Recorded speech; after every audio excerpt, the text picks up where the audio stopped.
Hi guys, this is Brandon from Watches on You. Today we're going to be taking a look at a pretty special watch that I'm kind of sad that we haven't done yet. This is the Omega Seamaster Planet Ocean Deep Black.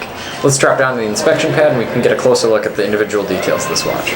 Alright, so let's take a closer look at the individual features of this watch. And right off the bat, I'm going to let you know if you need to learn anything more about this watch, we'll leave a link in the description, just with some of the more technical details of it. But let's just start off on the case here. And perhaps the most unique feature of this watch is the case, which is completely made out of ceramic.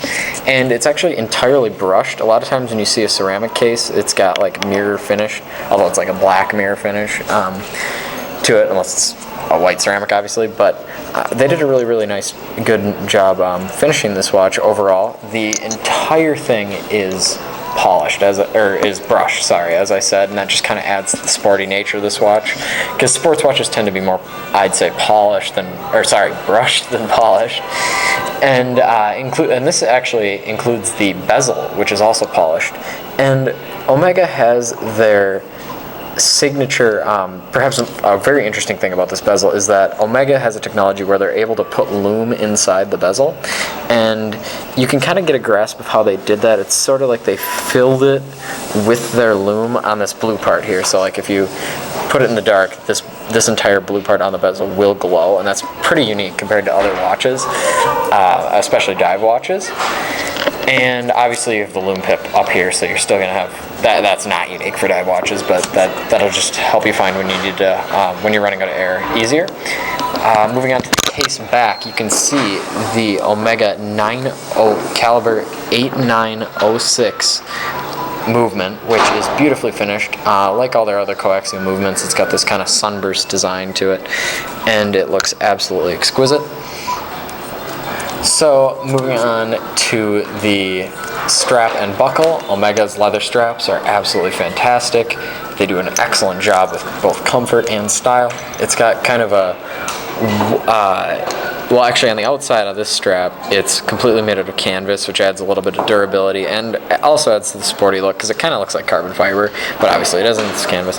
But on the inside you've got rubber, so the main structure of the strap is rubber, so on the inside it's very comfortable.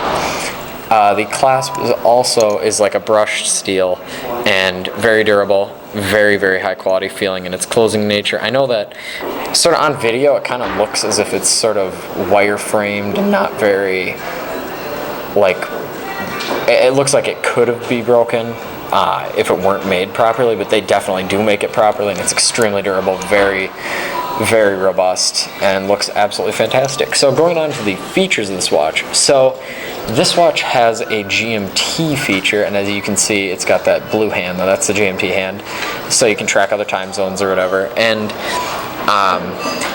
that's pretty unique for a dive watch, because dive watches tend to not have the GMT feature. A lot of them just have that seconds hand and then the hour and minute hands. And this watch also has a date, which is pretty common for dive watches. Save the Submariner no date, but other than that, it also has a healing release valve for when you're diving really deep, and this watch is definitely capable of diving really deep with a 600 meter depth rating. So that's very impressive for any watch, but you can definitely wear this watch in the water. It's an excellent dive watch. That's double the depth rating of a Rolex Submariner. So it definitely has performance to back up its much higher price than a Submariner, and this watch retails for somewhere around $11,000. So it's a pretty pricey option, but they definitely put a lot of quality and engineering into it with all the different features it has, from the GMT to everything. So let's move on to a wrist shot of this watch. So this watch has a 45.5 millimeter case, and that might look pretty big on smaller wrists, but I tend to have like a medium to slightly large size wrist, and it looks okay. I mean, it's definitely not oversized, which I'm actually fine with. It definitely wears smaller than a typical 45 millimeter watch, but I really like this watch. Again, it's very comfortable. The rubber strap is absolutely excellent on the wrist. It looks great, very sporty. So if you like this video, please remember to subscribe and share, and again, there's a link in the description if you want to learn more about this watch. Thank you.